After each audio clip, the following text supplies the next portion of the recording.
Guys, welcome to Zeta Institute of Science and good afternoon to everyone.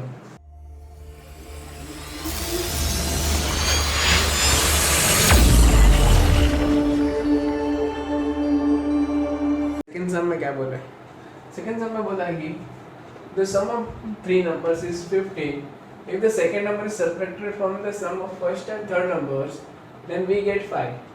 When the third number is subtracted from the sum of twice the first number and the second number, we get 4. Then find the three numbers. ठीक है, ये क्या है देखते हैं. अभी इधर क्या बोला पहला, the sum of three numbers is 15. तो थ्री नंबर्स हमें पता नहीं है, तो हम क्या करेंगे, एज्यूम करेंगे कि लेट the three numbers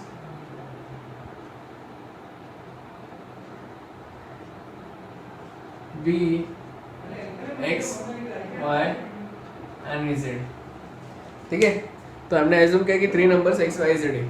तो पहला कंडीशन क्या दिया है, the sum of three numbers, मतलब पहला कंडीशन क्या है, the sum of three numbers is 15. Condition क्या दिया कि अगर the sum of three numbers is 15 करके बोला है, मतलब सम ऑफ थ्री नंबर्स मतलब कि x plus y plus z equal to 15.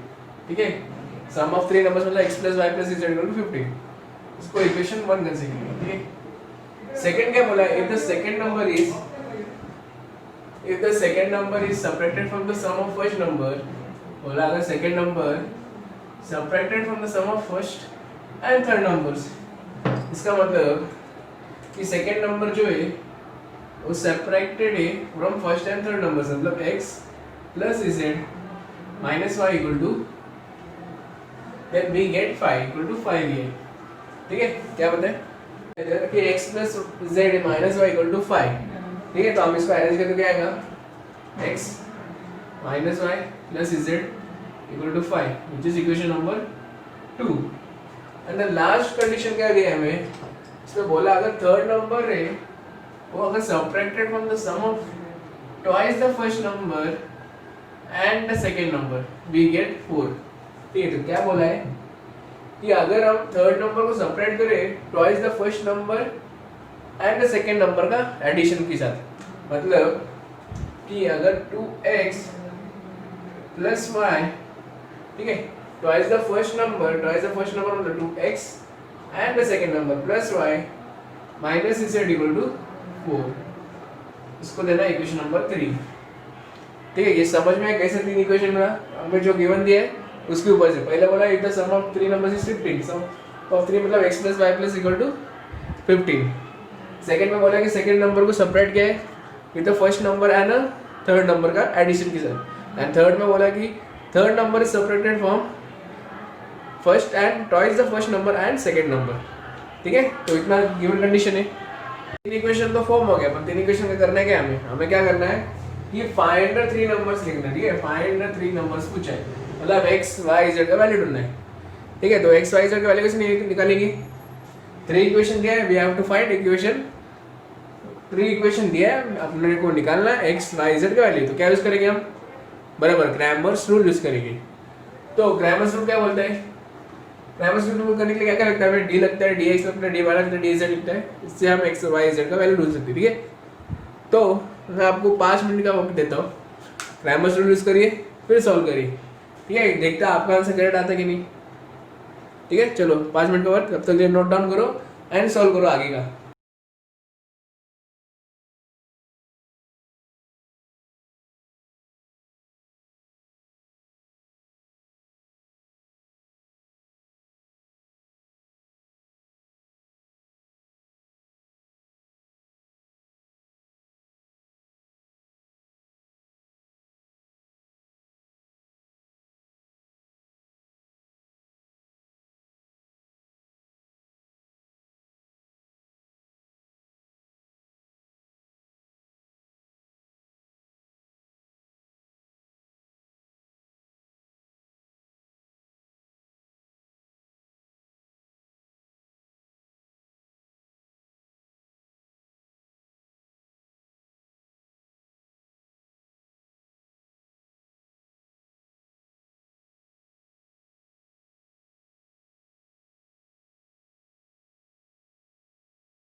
I hope सबका आंसर आया रहेगा एक्स वाई जेड का। चलो हम भी देखेंगे आपको और मेरा आंसर सेम आता है। ठीक है, तो पहले हम डी निकालेंगे। डी कैसे आएगा? डी इक्वल टू क्या आएगा? डी इक्वल टू क्या आएगा? देखो पहला एक्स है इसलिए हम 1 1 2, नेक्स्ट 1 -1 1, इजेड में 1 1 एंड -1। ठीक है, तो क्या आएंगे इधर? हम सॉल्व करेंगे तो क्या मिलेगा हमें आंसर? कि 1 +1 -1 -1 -1 -2 +1 1 + 2 which is nothing but 0 -1 -3 +1 3 which is nothing but 3 + 3 which is equal to 6। ठीक है, d का वैल्यू हमें मिला 6। उसी तरह dx dy dz का वैल्यू ढूंढेंगे। ठीक है, dx का क्या आएगा? dx इक्वल टू, ठीक है, x का जगह क्या आएगा? x की जगह में 15 5 4 15 5 4 और जो y z है एज इट इज। ठीक है, 1 -1 1 1 1 -1। ठीक है, इसको एक्सपांड करने के टाइम क्या मिलेगा? 15 1 -1 -1 -5 -4 +1, ये गया तो क्या 5 + 4 which is nothing but 0 -1 -9 +1 9। ठीक है, तो क्या आएगा? 9 + 9 = 18। ये dx = 18 आया। तो इतना नोट डाउन करो, अगर जिसका करेक्ट आया तो ठीक है, वरना नोट डाउन करो। ठीक है, आगे का हम देखेंगे dy और dz निकालेंगे। चलो नोट डाउन करो तब तक।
dz निकालते।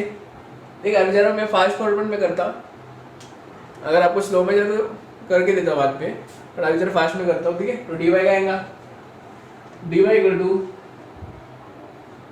ठीक है, dy इक्वल टू y की जगह d का टर्म इस करके बाकी सब एज इट इज। x का टर्म 1 1 2, y की जगह लिखेंगे हम 15 5 4 देन 1 1 -1। इसको सॉल्व करते क्या आएगा? 1 -5 and -4 -15 -15 क्या आएगा? 1 1 -1 -2 +1 4 -10 which is nothing but 1 -9 -15 -3 +1 -6। ठीक है, तो -9 plus 45 and minus 6 which is equal to minus 15 plus 45 which is equal to 30. ठीक है, dy 30 है, सबका है 30. चलो अभी dz निकाल दे. dz इक्वल टू क्या आएगा 1 1 2 1 minus 1 1 15 5 4. ठीक है, तो 100 करने में क्या आएगा 1. ये क्या 4 minus 1 is सॉरी हाँ -4 -5. ठीक है, नेक्स्ट -1 4 -10 प्लस 15 1 plus 2. ठीक है, तो क्या आएगा -9. 4 minus 10 is -6 plus into -1 is +6 plus 45 which is equal to -9 plus 6 is -3. 45 minus 3 is 42. ठीक है, तो dz आया 42, सबका 42 आया. देखिए, अगर सबका वैल्यू आया बराबर सेम तो एक तलसा बनता है. ठीक है, नहीं तो नोट डाउन करो. आगे वाले सब में बराबर वैल्यू निकालो, ट्राई करते बैठो. ठीक है, तो इतना नोट डाउन करो. हम x y और z का वैल्यू निकालेंगे.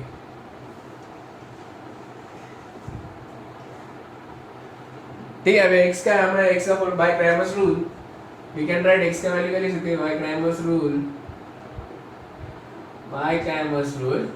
We can write x equal to dx upon d which is nothing but dx क्या हमारा 18 upon 6 which is equal to 3 y equal to dy upon d which is dy क्या है हमारा 30 upon 6 which is equal to 5 and z equal to dz upon d which is equal to dz क्या हमारा 42 upon 6 which is equal to 7. Therefore we can write x equal to 3 y equal to 5 and z equal to 7. ठीक है, तो सबको answer मिल गया. x equal to 3 y equal to 5 z equal to 7. चलो मिल गया. तो देखिए, चलो नोट डाउन करो. हमें ये ढूंढना है x y z. लास्ट में हम लिख सकते हैं 3 numbers are. Therefore we can write the 3 numbers. The 3 numbers are क्या लिखेंगे 3 5 and 7. ठीक है, 3 नंबर है 3 5 7. चलो समझ में आया सब. ज़्यादा कुछ नहीं. हमें वर्ड प्रॉब्लम के जैसे क्वेश्चन पूछा था, हमने उसमें से इक्वेशन बनाया. इक्वेशन के बाद हमें पता है कि क्या यूज़ करना है, क्रैमर रूल यूज़ करना है. तो क्रैमर रूल हमने पहले भी सीखा है, मतलब फर्स्ट सम में हमने किया है, तो हमें अंदाज़ा कैसे निकाल सकती, तो वो अप्लाई करके हमने सम निकाला है. ठीक है, समझ में आया. अगर नहीं आया तो वापस से रिवाइंड करके देखो, स्लो मोशन में देखो, फिर समझ में आएगा. धीरे धीरे करके समझ में आएगा. ठीक है, एकदम चुटकी बजाते तो नहीं आएगा उसमें समझ में. चलो बढ़ते अगले का सम के, तब तक नोट डाउन करो.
देखिए क्वेश्चन नंबर 3 में क्या पूछा है, examine the consistency of the following equations. तो ये कंसिस्टेंसी है, मतलब हमें क्या प्रूव करना है कि उसका जो डिटरमिनेंट इक्वल टू 0 आता है कि नहीं। ठीक है, तो जब भी कंसिस्टेंट पूछा है तो डिटरमिनेंट सॉल्व करना है। ठीक है, तो इक्वेशन क्या दिया हमें 2x minus y plus 3 equal to 0, 3x plus y minus 2 equal to 0, 11x plus 2y minus 3 equal to 0। ठीक है, इक्वेशन लिखा। अभी हमें ऐसे डिटरमिनेंट सॉल्व करना है, तो सॉल्व करेंगे तो क्या आएगा। ठीक है, 2 3 11 माइनस 1 1 2 3 माइनस 2 माइनस 3। ठीक है, तो क्या आएगा 2, इसका ये कट हो गया minus 1 into minus 3 is minus 3 minus minus 2 into 2 is minus 4 minus of minus 1 3 into minus 3 is minus 9 minus 11 into minus 2 is minus 22 plus 3 2 is 6 minus 11। ये तो क्या आएगा 2 minus 3 plus 4 minus plus 1 minus minus get plus 1 and minus 9 minus minus plus 22 plus 3 6 minus 11 is minus 5। ठीक है, तो क्या आएगा 2 minus 3 plus 4 is 1 plus 1 minus 9 plus 22 is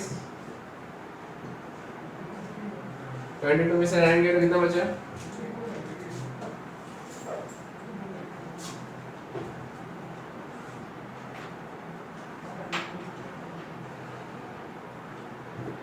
13 plus minus 15 5 3 is 15। ये तो आएगा 2 plus 13 minus 15 which is 15 minus 15 which is equal to 0।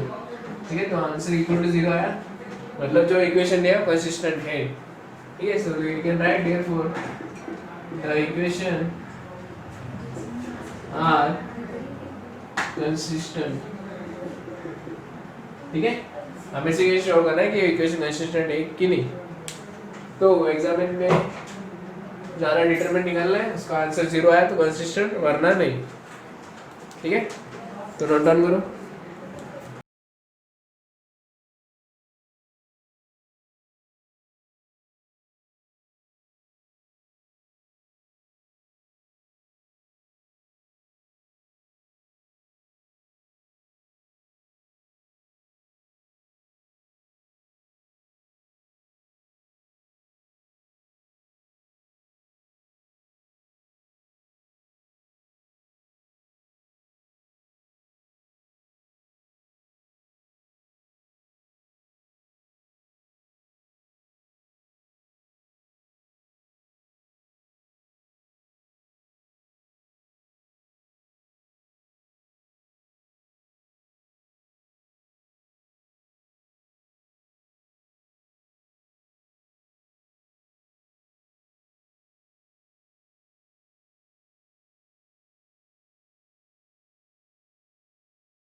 Second सम क्या पूछा है 2x plus 3y minus 4 equal to 0, x plus 2y equal to 3 and 3x plus 4y plus 5 equal to 0।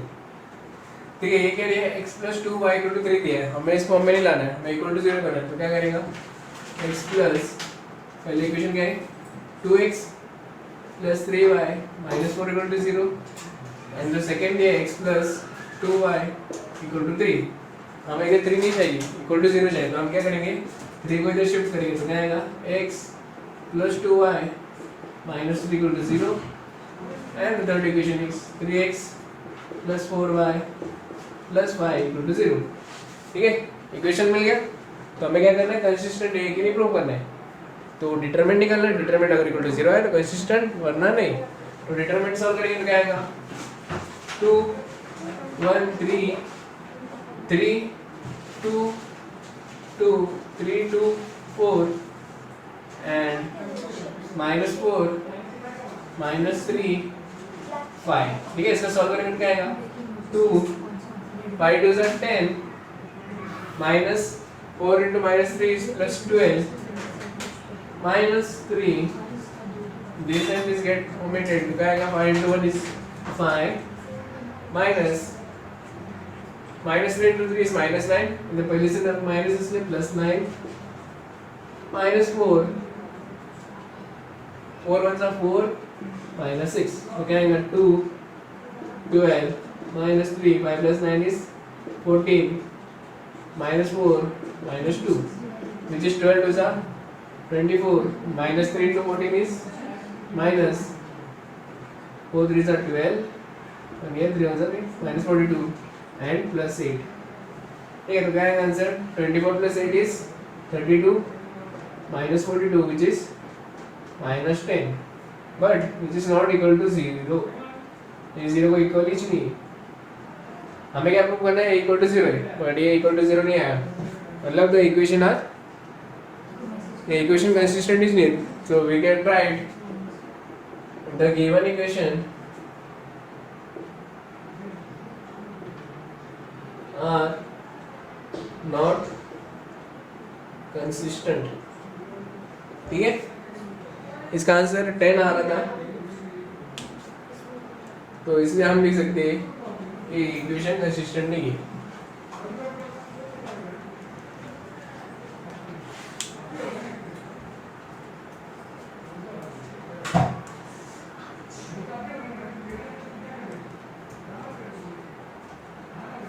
Sorry, इधर 22 है,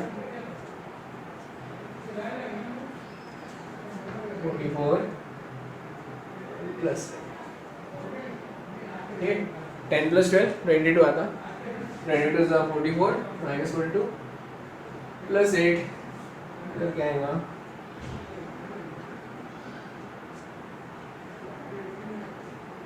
52 minus 42. ठीक है, the equation are not consistent. ठीक है, इतना नोट डाउन करो.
नंबर 4 में क्या बोला है, find the k if the following equation are consistent. ये बोला है कि इक्वेशन कंसिस्टेंट है, मतलब डिटरमिनेंट इक्वल टू 0 पहले से पता है. ठीक है, तो हमें ढूंढना के का वैल्यू ढूंढना है. किसका वैल्यू ढूंढना है, के का. इधर के दिए. ठीक है, तो के का वैल्यू ढूंढना है. तो हम क्या करेंगे, पहले से पता है कि कंसिस्टेंट है, तो हम लिख सकते हैं कि 2 2 and 1 3 4 -2 -2 minus k and plus 3k equal to 0. ठीक है, 0 क्यों, क्योंकि कंसिस्टेंट पहले से बोला है. तो हमें डिटरमिनेंट सॉल्व करना है. ठीक है, तो सॉल्व करने में क्या मिलेगा, 2 4 into 3 is 12 k minus -2 into minus k is plus 2k plus 2k and minus 3, 3 2s are 6, k plus k minus 2, minus 22 is minus 4 and minus 4, we get equal to 0. ठीक है, equal to 0. क्या मिलेगा? 2 10k minus 3 7k minus 2 minus 8 equal to 0. तो क्या आएगा? 10 into 2 is 20k minus 21k minus 2 into minus 8 is plus 16 equal to 0. 20k minus 1k is 21k is minus k plus 16 equal to 0. So we can write minus k equal to minus 16, minus minus get cancelled, therefore we can get k equal to 16. तो k की value क्या मिला हमें? 16. ठीक है, तो इतना हो गया सम. ठीक है, ज़्यादा कुछ नहीं है इसमें. क्या बोला कि इक्वेशन अगर कंसिस्टेंट है तो find the value of k ढूंढना है. तो k ढूंढने के लिए डिटरमिनेंट सॉल्व करना है और आपको k का वैल्यू मिल जाएगा. ठीक है, इजी सम है ना. समझ में आया तो ऐसे कर दो. ठीक है, नोट डाउन करो.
सम बिल्कुल सेम है फर्स्ट सम जैसा. तो क्या करो, अभी ट्राई करो. I will give you 5 minutes. 5 minutes में आंसर आना चाहिए. ठीक है, तो चलो स्टार्ट करो. ये रहा आपका सामने question and you have only 5 minutes solve this question.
Answer आएगा. द आंसर इज के इक्वल टू 2। ठीक है, किसको 2 आया? ओके, वेल डन, 2 आया तो ठीक है। चलो आंसर कैसे ढूंढेंगे, हम निकालेंगे। देखो पहला डिटरमिनेंट निकालेंगे, क्या है 1 3 1 1 2 1 1 1 0, क्या आएगा equal to 0 1 20 0 0 1 minus minus 1 minus 3 एक है 0 माइनस 1 प्लस 1 एक है 2 1 1 1 माइनस 2 इक्वल टू 0। तो क्या आएगा minus 1 minus minus plus 3 and sorry इधर के, ठीक है k minus k plus 3 and this is plus minus 1 is minus 1 equal to 0। ठीक है, तो क्या आएगा minus k plus 3 minus 1 is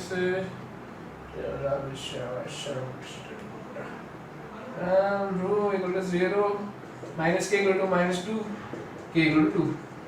ठीक है, आ गया के इक्वल टू 2।